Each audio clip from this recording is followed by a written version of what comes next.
말만 들어도 울렁울렁 가슴이 울렁이는 울릉도 열흘 동안 지내다 온 마무리 영상입니다. 제가 전문 유튜버도 아니고 여행 다니면서 제가 좋아하는 풍경들을 찍고 또 오래 기억하기 위해서 유튜브에 올리고 있습니다만은 제 개인적인 여행 스타일이고 주관적인 생각을 말하기 때문에 별 참고할 사항은 없으실 겁니다. 이 울릉도는 소시적에 학교 선후배들과 등반하기 위해서 송곳봉, 또 해안도로 암장, 삼서남은 보트를 타고 들어갔었고요. 등반하기 위해서 왔었고, 그 다음에는 이 교회 행사에 함께 참여해서 왔었습니다. 이번 여행은 울릉도의 토속신앙과 울릉도 주민들의 생활 모습이 궁금해서 차를 가지고 왔습니다. 차 선적 비용은 서로 경쟁이 되어서 그런지 모르겠지만 그렇게 비싸지 않더라고요. 왕복 저 같은 경우에는 30만 원 조금 더 들었던 듯 하고요. 기름값은 육지보다 약 리터당 300원 정도 비쌌던 듯 합니다. 이런 좋은 풍경을 대접하는데 300원쯤이야 언제든지 기분 좋게 쓸 수 있죠. 그리고 그전에는 가족들과 친구들과 선후배들과 다녔기 때문에 펜션에서 묵고 했었기 때문에 식사 걱정은 별로 없었는데 혼자 가니까 역시 밥 먹는 게 제일 문제이더군요. 또 그 전에 유튜브에 어떤 분이 울릉도 혼밥 불가능하다는 말씀을 하셔서 그런 영상이 있어서 다소 또 부담이 되었습니다. 그렇지만 먹고 사는 게 제일 우선이라 쭈뼛쭈뼛 하면서 식당에 들어갔더니 그렇게 반기지는 않았지만 거절하지는 않더라고요. 밥을 시켜놓고 이렇게 저렇게 물어보니까 아유 그 유튜브 그분 잘 하셨다고 한번 그렇게 혼이 나야 이 울릉도 식당들도 좀 개선이 되지 않을까 하는 말씀을 하시더라고요. 물론 울릉도뿐만 아니라 전국의 유명 관광지 입구의 식당들은 거의 그런 형태였지요. 아마 10년 전일 겁니다. 담양 중록원에 아내와 함께 갔었는데 그 중록원 입구 식당에 들어가니까 사람을 반기지도 않고 어떤 개가 왔나 쳐다보지도 않고 사람을 불러서 주문을 할래도 오지도 않고 불러도 못 들은 척하고 그러더니 조금 있다 보니까 관광버스가 한 대 들어와서 쭉 사람들이 들어오더라고요. 그러니까 그 식당 주인 그렇게 반기는지 그 관광버스 운전수인지 안내하는 분인지 그분을 붙잡고 안으로 들어가더니 그렇게 친절하게 대하더라고요. 하긴 그게 자본주의 국가의 모순이죠. 식당도 돈 많이 버는 걸 좋아하지 한 사람 들어와서 괜히 귀찮게 하는 게 좋지는 않겠죠. 하지만 당국이나 식당 하시는 분들 마인드가 좀 바뀌었으면 하는 바람이 있었습니다.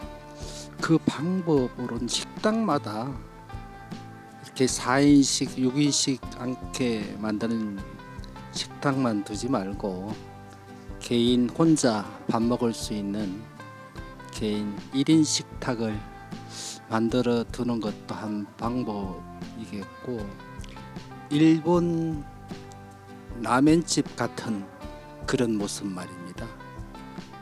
그리고 테이크아웃 할 수 있는 그런 식당들이 많이 생겼으면 좋겠습니다.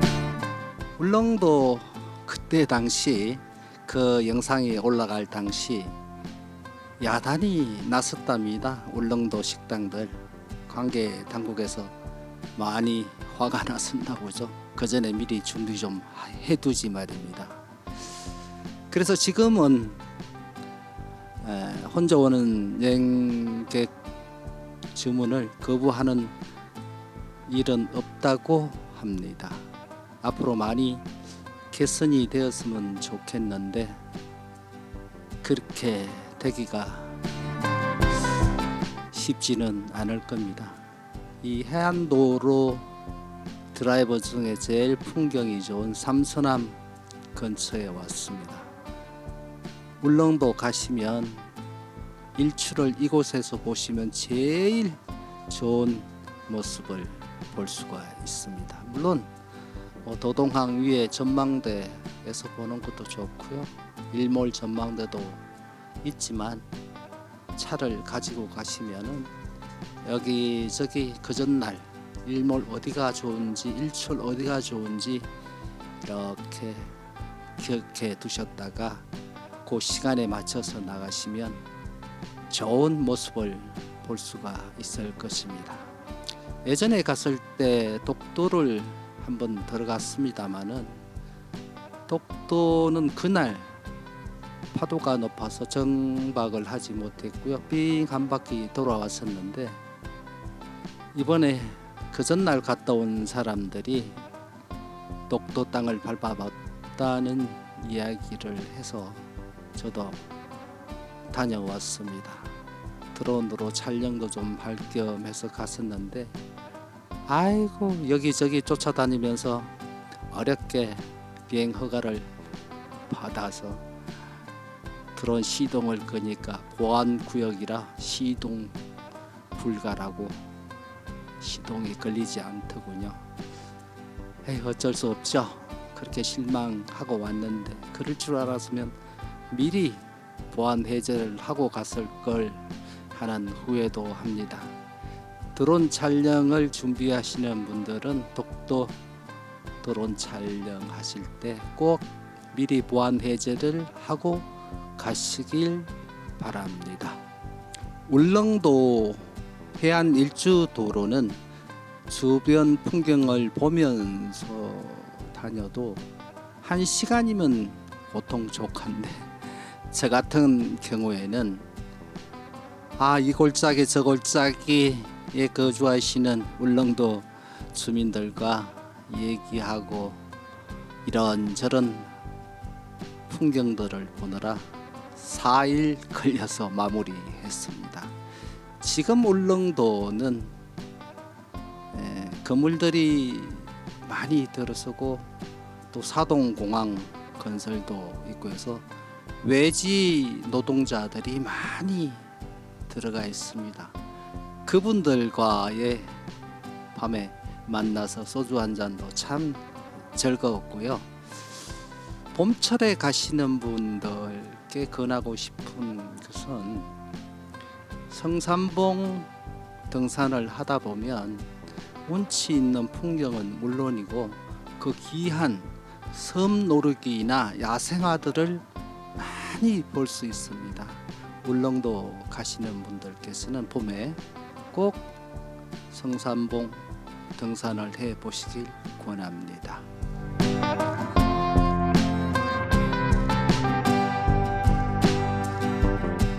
열흘간의 울릉도 여행은 참으로 눈부신 자연 속에서 혼자 느낄 수 있는 힐링 그 자체였습니다. 울릉도에서 느꼈던 감동과 아름다움은 쉽게 잊혀지지 않을 듯 합니다. 울릉도는 그저 아름다움만 간직한 그런 섬이 아니었습니다. 그곳에는 시간이 빚어낸 자연의 경이로움과 사람들의 따스함이 고스란히 녹아 있었습니다. 울릉도를 떠나는 배에 오르며 나는 다시 이곳을 찾을 날을 기약했습니다. 바람이 불고 파도가 이는 그 순간에도 울릉도는 여전히 그 자리에서 나를 기다려줄 것임을 알기에 마음속에는 따뜻한 감사와 그리움이 가득했습니다. 울릉도는 언제나 그곳에 있을 것입니다. 아름다운 자연과 함께 나를 다시 맞이해줄 그날을 기다립니다. 아마도 올 가을에 빠르면 다시 찾을 수 있겠고, 아니면 울릉도에서 만난 사람들과 약속한 바와 같이 내년 봄에는 꼭 다시 찾아보고 싶은 아름다운 섬 울릉도였습니다.